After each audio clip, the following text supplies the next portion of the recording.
नमस्कार।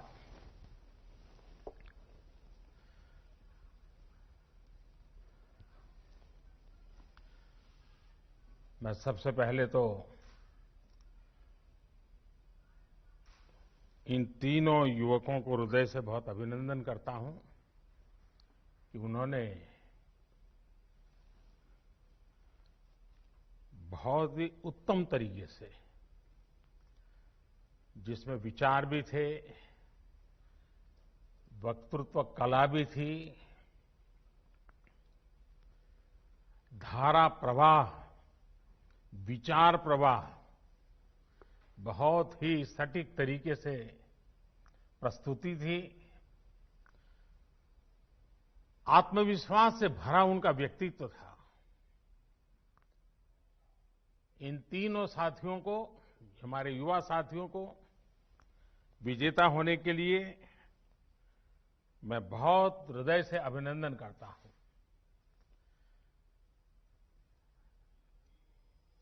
लोकसभा के स्पीकर श्री ओम बिरला जी,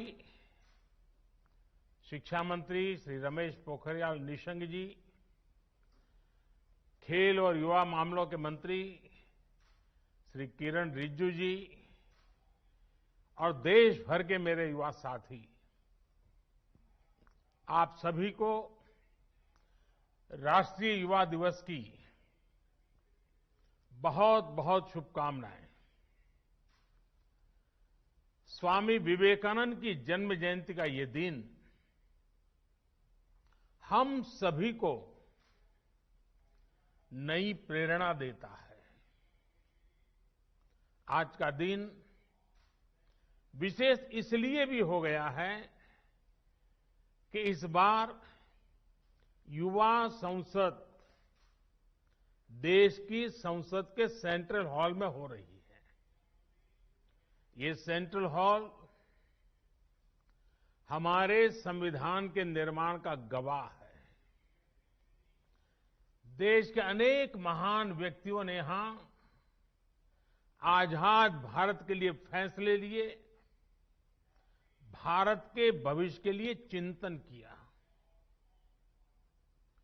भविष्य के भारत को लेकर उनका सपना, उनका समर्पण, उनका साहस, उनका सामर्थ्य, उनके प्रयास, इसका एहसास आज भी सेंट्रल हॉल में होता है। और साथियों, आप जहां बैठे हैं उसी सीट पर जब संविधान की निर्माण प्रक्रिया चली थी, इस देश के किसी न किसी गणमान्य महापुरुष वहां बैठे होंगे। आप आज उस सीट पर बैठे हैं। मन में कल्पना कीजिए कि जिस जगह पे देश के वो महापुरुष बैठे थे, आज वहां आप बैठे हैं। देश को आपसे कितनी अपेक्षाएं हैं। मुझे विश्वास है ये अनुभव इस समय सेंट्रल हॉल में बैठे सभी युवा साथियों को भी हो रहा होगा। आप सभी ने जो यहां संवाद किया, मंथन किया, वो भी बहुत महत्वपूर्ण है। इस दौरान स्पर्धा में जो विजेता हुए हैं, उनको मैं बधाई देता हूं, अपनी शुभकामनाएं देता हूं। और यहां जब मैं आपको सुन रहा था तो मुझे विचार आया और इसलिए मैंने मनोमन तय किया है कि आपके जो भाषण है उसको मैं आज मेरे ट्विटर हैंडल पर से ट्वीट करूंगा।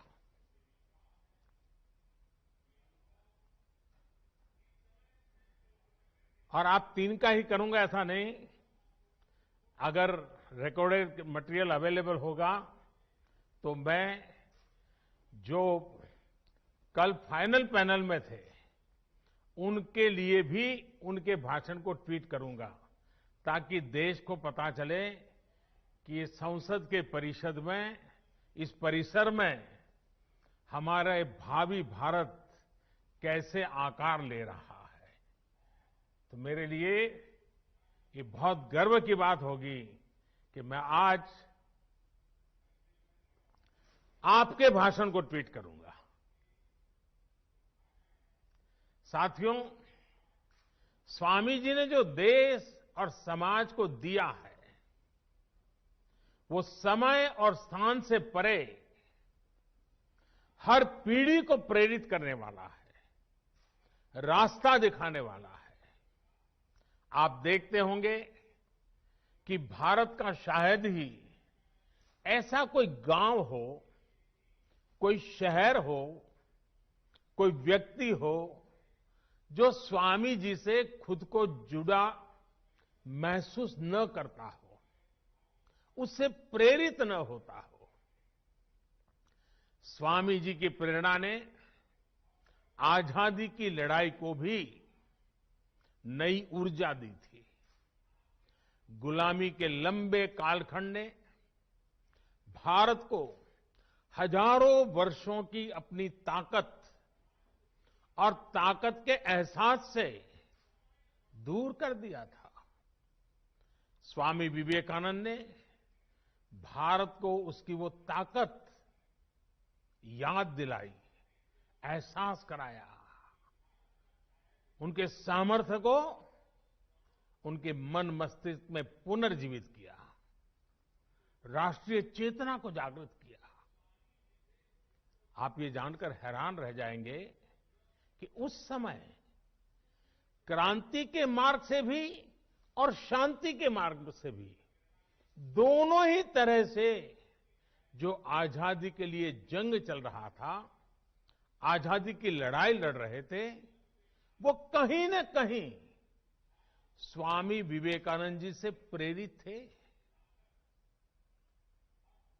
उनकी गिरफ्तारी के समय, फांसी के समय स्वामी विवेकानंद से जुड़ा साहित्य जरूर पुलिस के हाथ आता था।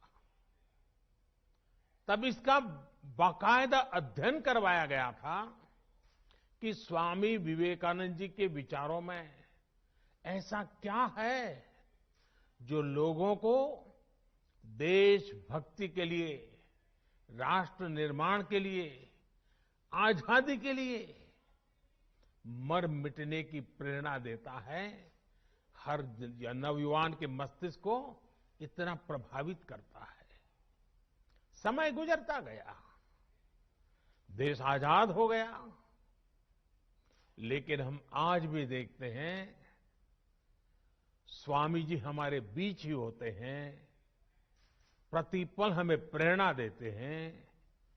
उनका प्रभाव हमारी चिंतन धारा में कहीं न कहीं नजर आता है।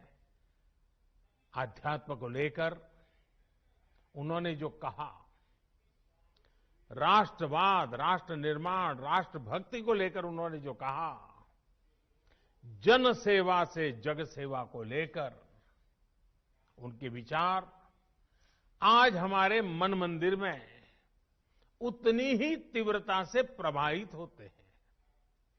मुझे विश्वास है आप युवा साथी भी इस बात को जरूर महसूस करते होंगे। कहीं पर भी विवेकानंद जी की तस्वीर देखते होंगे, कल्पना तक आपको नहीं होगी, मनोमन आपके मन में एक श्रद्धा का भाव जगता होगा, सर आपको उनको नमन करता होगा, ये अवश्य होता होगा। साथियों, स्वामी विवेकानंद ने एक और अनमोल उपहार दिया है। ये उपहार है व्यक्तियों के निर्माण का, संस्थाओं के निर्माण का। और ज्यादातर ऐसे विषयों की चर्चा भी थोड़ी कम ही होती है, लेकिन हम अध्ययन करेंगे तो पाएंगे कि स्वामी विवेकानंद ने ऐसी संस्थाओं को भी आगे बढ़ाया जो आज भी व्यक्ति के निर्माण का काम बखूबी कर रही है। उनके संस्कार, उनका सेवा भाव, उनका समर्पण भाव लगातार जगाती रहती है।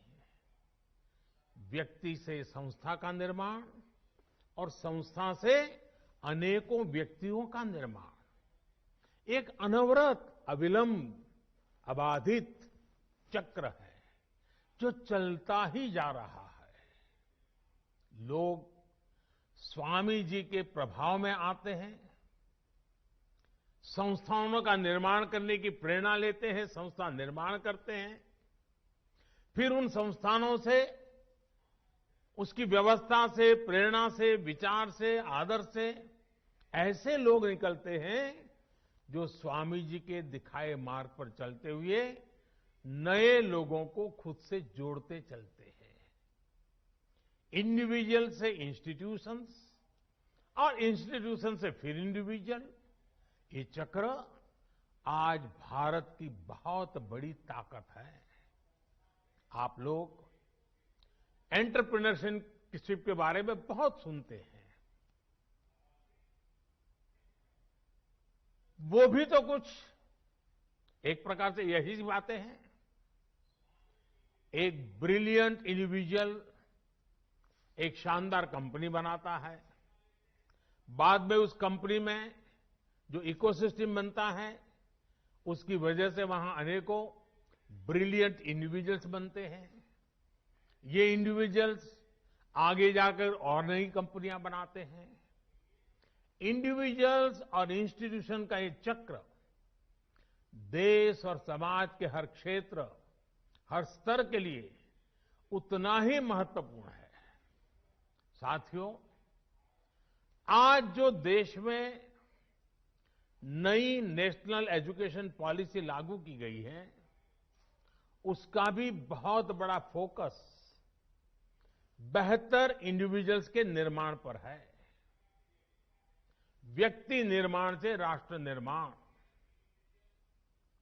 ये पॉलिसी युवाओं की इच्छा, युवाओं के कौशल, युवाओं की समझ, युवाओं के फैसले को सर्वोच्च प्राथमिकता देती है।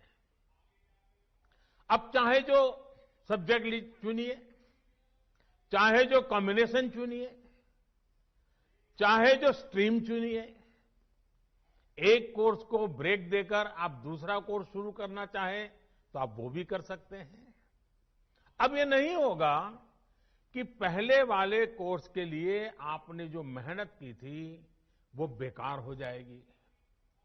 आपको उतनी पढ़ाई का भी सर्टिफिकेट मिल जाएगा जो आगे ले जाएगा। साथियों, आज देश में एक ऐसा इकोसिस्टम विकसित किया जा रहा है जिसकी तलाश में अक्सर हमारे युवा विदेशों का रुख करते थे। वहां की आधुनिक शिक्षा, बेहतर एंटरप्राइज अपॉर्चुनिटीज, टैलेंट को पहचानने वाली, सम्मान देने की वाली व्यवस्था उन्हें स्वाभाविक रूप से आकर्षित करती थी। अब देश में ही ऐसी व्यवस्था हमारे युवा साथियों को मिले, इसके लिए हम प्रतिबद्ध भी हैं, हम प्रयासरत भी हैं। हमारा युवा खुलकर अपनी प्रतिभा, अपने सपनों के अनुसार खुद को विकसित कर सके, इसके लिए आज एक एनवायरमेंट तैयार किया जा रहा है, इकोसिस्टम तैयार की जा रही है। शिक्षा व्यवस्था हो, समाज व्यवस्था हो, कानूनी बारीकियां हो, हर चीज में इन बातों को केंद्र में रखा जा रहा है। स्वामी जी का बहुत जोर उस बात पर भी था जिसको हमने कभी भूलना नहीं चाहिए। स्वामी जी हमेशा कहते थे और वो इस बात पर बल देते थे, वे शारीरिक ताकत पर भी बल देते थे, मानसिक ताकत पर भी बल देते थे। वो कहते थे, muscles of iron and nerves of steel. उनकी प्रेरणा, उन्हीं की प्रेरणा से आज भारत के युवाओं की शारीरिक और मानसिक फिटनेस पर विशेष फोकस किया जा रहा है। फिट इंडिया मूवमेंट हो, योग के प्रति जागरूकता हो, या फिर स्पोर्ट्स से जुड़े आधुनिक इंफ्रास्ट्रक्चर का निर्माण, ये युवाओं को मानसिक और शारीरिक रूप से सुदृढ़ कर रहे हैं। साथियों, आजकल आप लोग कुछ टर्म्स बार बार सुनते होंगे, आपके कान पे आता रहता है। पर्सनालिटी डेवलपमेंट या तो फिर टीम मैनेजमेंट। इनकी बारीकियों को भी आप स्वामी विवेकानंद का अध्ययन करने के बाद और आसानी से समझ पाएंगे। पर्सनालिटी डेवलपमेंट का उनका मंत्र था, बिलीव इन योरसेल्फ। अपने आप पर भरोसा करो, अपने आप पर विश्वास करो। लीडरशिप का उनका मंत्र था, बिलीव इन ऑल। वे कहते थे,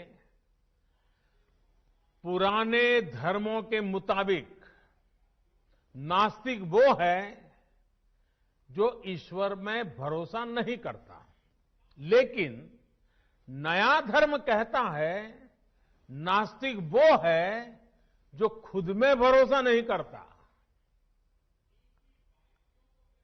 और जब नेतृत्व की बात आती थी तो वो खुद से भी पहले अपनी टीम पर भरोसा जताते थे। मैंने कहीं पढ़ा था, वो किस्सा मैं आपको भी सुनाना चाहता हूं। एक बार स्वामी जी अपने साथी स्वामी शारदानंद जी के साथ लंदन में एक पब्लिक लेक्चर के लिए गए थे। सब तैयारी हो चुकी थी, सुनने वाले इकट्ठे हो गए थे, और स्वाभाविक है हर कोई स्वामी विवेकानंद जी को सुनने के लिए आकर्षित होकर के आया था। लेकिन जैसे ही बोलने का नंबर आया तो स्वामी जी ने कहा कि आज भाषण मैं नहीं बल्कि मेरे सहयोगी शारदानंद जी देंगे। शारदानंद जी ने भी सोचा नहीं था कि अचानक उनके जिम्मे काम आ जाएगा। वो इसके लिए तैयार भी नहीं थे। लेकिन जब शारदानंद जी ने भाषण देना शुरू किया तो हर कोई चकित हो गया, उनसे प्रभावित हो गया। और ये होती है लीडरशिप और अपनी टीम के लोगों पर भरोसा करने की ताकत। आज हम जितना स्वामी विवेकानंद जी के बारे में जानते हैं, उसमें बहुत बड़ा योगदान स्वामी शारदानंद जी का ही है। साथियों, ये स्वामी जी ही थे जिन्होंने उस दौर में कहा था कि निडर, बेबाक, साफ दिल वाले, साहसी और आकांक्षी युवा ही वो नींव हैं जिस पर राष्ट्र के भविष्य का निर्माण होता है। वो युवाओं पर, युवा शक्ति पर इतना विश्वास करते थे। अब आपको उनके इस विश्वास की कसौटी पर खरा उतरना है। भारत को अब नई ऊंचाइयों पर ले जाने का काम, देश को आत्मनिर्भर बनाने का काम आप सब युवा को ही करना है। अब आप में से कुछ युवा सोच सकते हैं कि अभी तो हमारी इतनी उम्र ही नहीं हुई है, अभी तो हंसने खेलने जिंदगी में मौज करने की उम्र है। साथियों, जब लक्ष्य स्पष्ट हो, इच्छा शक्ति हो, तो उम्र कभी बाधा नहीं बनती है, उम्र इतनी मायने नहीं रखती है। आप हमेशा याद रखिएगा कि गुलामी के समय में आजादी के आंदोलन की कमान युवा पीढ़ी ने ही संभाली थी। जानते हैं, शहीद खुदीराम बोस जब फांसी पर चढ़े तो उनकी उम्र क्या थी? सिर्फ 18-19 साल। भगत सिंह को फांसी लगी तो उनकी उम्र कितनी थी? सिर्फ 24 साल। भगवान बिरसा मुंडा जब शहीद हुए तो उनकी आयु कितनी थी? बमुश्किल 25 साल। उस पीढ़ी ने ये ठान लिया था कि देश की आजादी के लिए ही जीना है, देश की आजादी के लिए मरना है। लॉयर्स, डॉक्टर, प्रोफेसर्स, बैंकर्स, अलग अलग प्रोफेशन से यंग जनरेशन के लोग निकले और सबने मिलकर के हमें आजादी दिलाई। साथियों, हम उस कालखंड में पैदा हुए हैं, क्योंकि मैं भी आजाद हिंदुस्तान में जन्मा हूं। मैंने गुलामी देखी नहीं है, और मेरे सामने आप जो बैठे हैं, आप भी सब आजादी में पैदा हुए हैं। हमें देश की स्वतंत्रता के लिए मरने का मौका नहीं मिला, लेकिन हमें आजाद भारत को आगे बढ़ाने के लिए मौका जरूर मिला है। ये मौका हमें गंवाना नहीं है। साथियों, आजादी के 75 साल लेकर आजादी से 100 साल होने तक, ये आने वाले 25-26 साल बहुत ही महत्वपूर्ण है। 2047 जब आजादी के 100 साल होंगे, ये 25-26 साल की यात्रा बहुत महत्वपूर्ण है। साथियों, आप भी सोचिए, आप आज जिस उम्र में हैं, अब से जो समय शुरू हो रहा है अपना, वो आपके जीवन का स्वर्णिम काल है, उत्तम काल है। और वही कालखंड भारत को भी आजादी के 100 साल की तरफ ले जा रहा है। मतलब आपके विकास की ऊंचाइयां, आजादी के 100 साल की सिद्धियां, दोनों कदम से कदम मिलाकर के चल रही है। मतलब आपकी जिंदगी के आने वाले 25-26 साल, देश के आने वाले 25-26 साल के बीच बहुत बड़ा तालमेल है, बहुत बड़ी अहमियत है। अपने जीवन में इन वर्षों में सर्वोच्च प्राथमिकता देश को दीजिए, देश की सेवा को दीजिए। विवेकानंद जी कहते थे कि ये सदी भारत की है। इस सदी को, भारत की सदी, हमारी युवा पीढ़ी को ही बनाना है। आप जो भी करिए, जो भी फैसला लीजिए, उसमें जरूर सोचिए कि इससे देश का क्या हित होगा। साथियों, स्वामी विवेकानंद जी कहते थे कि हमारे युवाओं को आगे आकर राष्ट्र का भाग्य विधाता बनना चाहिए। इसलिए ये आपकी जिम्मेदारी है कि भारत के भविष्य का नेतृत्व करें। और आपकी ये जिम्मेदारी देश की राजनीति को लेकर के भी है, क्योंकि राजनीति, पॉलिटिक्स देश में सार्थक बदलाव लाने का एक सशक्त माध्यम है।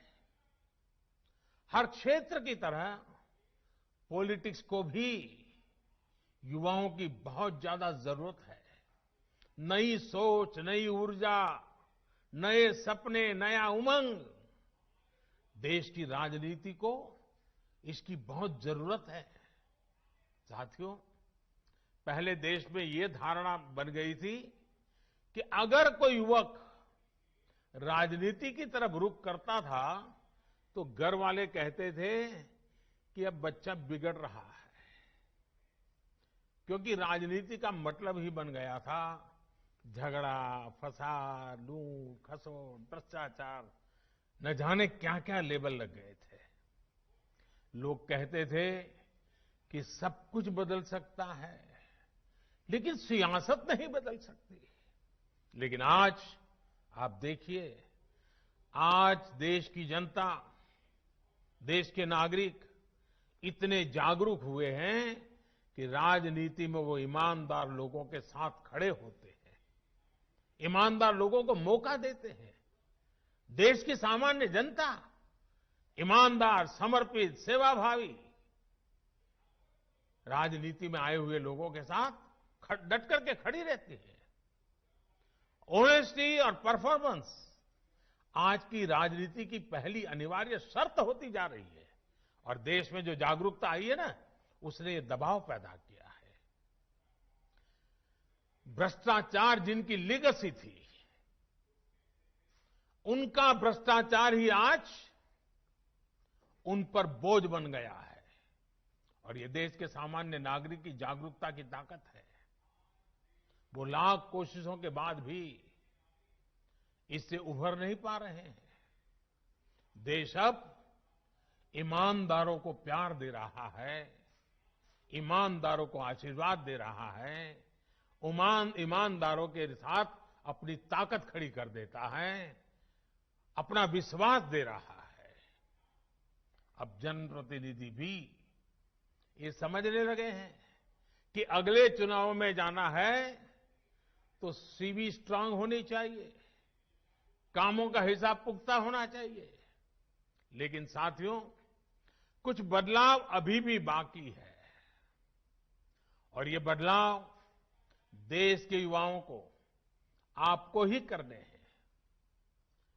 लोकतंत्र का एक सबसे बड़ा दुश्मन पनप रहा है और वो है राजनीतिक वंशवाद। राजनीतिक वंशवाद देश के सामने ऐसी ही चुनौती है जिसे जड़ से उखाड़ना है। ये बात सही है कि अब केवल सरनेम के सहारे चुनाव जीतने वालों के दिन लदने लगे हैं, लेकिन राजनीति में वंशवाद का ये रोग अभी पूरी तरह समाप्त नहीं हुआ है। अभी भी ऐसे लोग हैं जिनका विचार, जिनका आचार, जिनका लक्ष्य सब कुछ अपने परिवार की राजनीति और राजनीति में अपने परिवार को बचाने का ही है। साथियों, ये राजनीतिक वंशवाद लोकतंत्र में एक नए रूप के तानाशाही के साथ ही देश पर अक्षमता का बोझ भी बढ़ा देता है। राजनीतिक वंशवाद नेशन फर्स्ट के बजाय सिर्फ मैं और मेरा परिवार, इसी भावना को मजबूत करता है। ये भारत में राजनीतिक और सामाजिक करप्शन का भी एक बहुत बड़ा कारण है। वंशवाद की जगह से आगे बढ़े लोगों को लगता है कि अगर उनकी पहले की पीढ़ियों के करप्शन का हिसाब नहीं हुआ तो उनका भी कोई कुछ नहीं बिगाड़ सकता। वो तो अपने घर में ही इस प्रकार के विकृत उदाहरण भी देखते हैं। इसलिए ऐसे लोगों का कानून के प्रति न सम्मान होता है, न कानून का उनको डर भी होता है। साथियों, इस स्थिति को बदलने का जिम्मा देश की जागरूकता पर है, देश की युवा पीढ़ी पे है और राष्ट्रयाम जागृयाम व्यायाम इसी मंत्र को लेकर के जीना है। आप राजनीति में ज्यादा से ज्यादा संख्या में आए, बढ़ चढ़ करके हिस्सा लेना पाना बनने के इरादे से नहीं, कुछ कर गुजरने के इरादे से आइए। आप अपनी सोच, अपने विजन को लेकर आगे बढ़े, एक साथ मिलकर के काम करें, जुट करके काम करें, डट करके काम करें। याद रखिएगा, जब तक देश का सामान्य युवा राजनीति में नहीं आएगा, वंशवाद का ये जहर इसी तरह हमारे लोकतंत्र को कमजोर करता रहेगा। इस देश के लोकतंत्र को बचाने के लिए आपका राजनीति में आना जरूरी है। और ये जो लगातार हमारे युवा विभाग के द्वारा मॉक संसद के कार्यक्रम चलाए जा रहे हैं, देश के विषयों पर युवा मित्र मिलकर के चर्चा करें, देश के युवाओं को भारत के सेंट्रल हॉल तक लाया जाए, इसके पीछे मकसद भी यही है कि देश की नई युवा पीढ़ी को हम तैयार करें ताकि वो हमारे साथ आने वाले दिनों में देश का नेतृत्व करने के लिए आगे आए, आगे बढ़े। आपके सामने स्वामी विवेकानंद जैसा महान मार्गदर्शक है। उनकी प्रेरणा से आप जैसे युवा राजनीति में आएंगे तो देश और भी मजबूत होगा। साथियों, स्वामी विवेकानंद जी युवाओं को एक और बहुत महत्वपूर्ण मंत्र देते थे। वो कहते थे, किसी आपदा या परेशानी से भी ज्यादा महत्वपूर्ण है उस आपदा से ली गई सीख। आपने उसमें से क्या सीखा? हमें आपदाओं में संयम की भी जरूरत होती है, साहस की भी जरूरत होती है। आपदा हमें ये सोचने का भी अवसर देती है कि जो बिगड़ा है हम वही दोबारा बना लें या नए सिरे से एक नए निर्माण की नींव रखें। कई बार हम एक संकट, किसी आपदा के बाद कुछ नया सोचते हैं तो फिर देखते हैं कि उस नई सोच ने कैसे पूरा भविष्य बदल दिया। आपने भी अपने जीवन में महसूस किया होगा। मेरा मन करता है कि आज एक अनुभव मैं आपके सामने जरूर आपके सामने रखूं।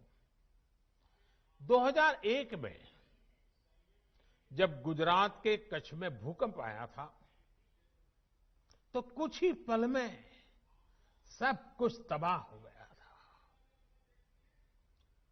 पूरा कच्छ एक प्रकार से मौत की चादर ओढ़ करके सोया था।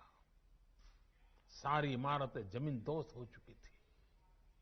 जो हालत थी उसे देखकर लोग कहते थे कि अब कच्छ हमेशा हमेशा के लिए बर्बाद हो गया। इस भूकंप के कुछ महीने बाद मुझे गुजरात का मुख्यमंत्री के रूप में दायित्व निभाने की जिम्मेवारी आ गई। चारों तरफ गूंज यही थी कि अब तो गुजरात गया, अब तो गुजरात बर्बाद हो गया, अब कच्छ बर्बाद, यही सुन रहा था। हमने एक नई अप्रोच के साथ काम किया, एक नई रणनीति के साथ आगे बढ़े। हमने सिर्फ इमारतें ही फिर से नहीं बनाई, बल्कि प्रण लिया कि कच्छ को विकास की नई ऊंचाई पर पहुंचाएंगे। तब वहां न उतनी सड़कें थी, न बिजली व्यवस्था ठीक थी, न ही पानी आसानी से नहीं मिलता था। हमने हर व्यवस्था सुधारी। हम सैकड़ों किलोमीटर लंबी नहरें बनाकर कच्छ तक पानी लेकर गए, पाइपलाइन से पानी ले गए। कच्छ की हालत ऐसी थी कि वहां टूरिज्म के बारे में कोई सोच भी नहीं सकता था। उल्टा हर साल हजारों लोग कच्छ से पलायन कर जाते थे। अब आज हालत ऐसे हैं कि बरसों पहले कच्छ छोड़कर गए लोग आज वापस लौटने लगे हैं। आज कच्छ में लाखों टूरिस्ट रणोत्सव में आनंद लेने के लिए पहुंचते हैं। यानी आपदा में हमने आगे बढ़ने का अवसर खोजा। साथियों, उस समय भूकंप के दौरान ही एक और बड़ा काम हुआ था जिसकी उतनी चर्चा नहीं होती है। आजकल कोरोना के समय में आप लोग डिजास्टर मैनेजमेंट एक्ट का जिक्र खूब सुनते होंगे। इस दौरान तमाम सरकारी आदेश इसी एक्ट को आधार बनाकर जारी किए गए। लेकिन इस एक्ट की भी एक कहानी है। कच्छ भूकंप के साथ इसका एक रिश्ता है और मैं ये भी शायद आपको बताऊंगा तो आपको खुशी होगी। साथियों, पहले हमारे देश में डिजास्टर मैनेजमेंट ये कृषि विभाग का हिस्सा रहता था, उसी का काम समझा जाता था। क्योंकि हमारे यहां डिजास्टर का मतलब होता था बाढ़ या सूखा। ज्यादा पानी गिर गया तो वो डिजास्टर, ज्यादा पानी कम पड़ गया तो वो डिजास्टर। बाढ़ वगैरह आती थी तो खेती का मुआवजा वगैरह देना, यही काम प्रमुखतः डिजास्टर मैनेजमेंट का होता था। लेकिन कच्छ भूकंप से सबक लेते हुए गुजरात ने 2003 में Gujarat state disaster management act बनाया। तब देश में पहली बार ऐसा हुआ जब डिजास्टर मैनेजमेंट को कृषि विभाग से लेकर वहां से बाहर निकाल करके गृह विभाग के अंडर में दे दिया गया।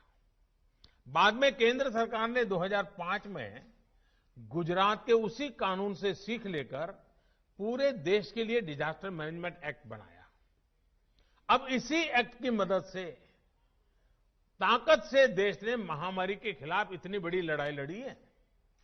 आज यही एक्ट हमारे लाखों लोगों की जान बचाने में सहायक हुआ, देश को इतने बड़े संकट से उबारने में आधार बना। इतना ही नहीं, जहां कभी डिजास्टर मैनेजमेंट केवल मुआवजे और राहत सामग्री तक सीमित होता था, उसी भारत के डिजास्टर मैनेजमेंट से आज दुनिया सीख रही है। साथियों, जो समाज संकटों में भी प्रगति के रास्ते बनाना सीख लेता है, वो समाज अपना भविष्य खुद लिखता है। और इसलिए आज भारत और 130 करोड़ भारतवासी अपना भविष्य, और वो भी उत्तम भविष्य, आज देश के नागरिक खुद गढ़ रहे हैं। आपके द्वारा किया गया हर एक प्रयास, हर एक सेवा कार्य, हर एक इनोवेशन और हर एक ईमानदार संकल्प भविष्य की नींव में रखा जा रहा एक मजबूत पत्थर है। आप अपने प्रयासों में सफल हो, इन्हीं शुभकामनाओं के साथ मैं फिर एक बार देश भर में लाखों युवकों ने कोरोना के इस कालखंड में भी कहीं पर रूबरू में, कहीं पर वर्चुअल, इस यूथ मूवमेंट को आगे बढ़ाया।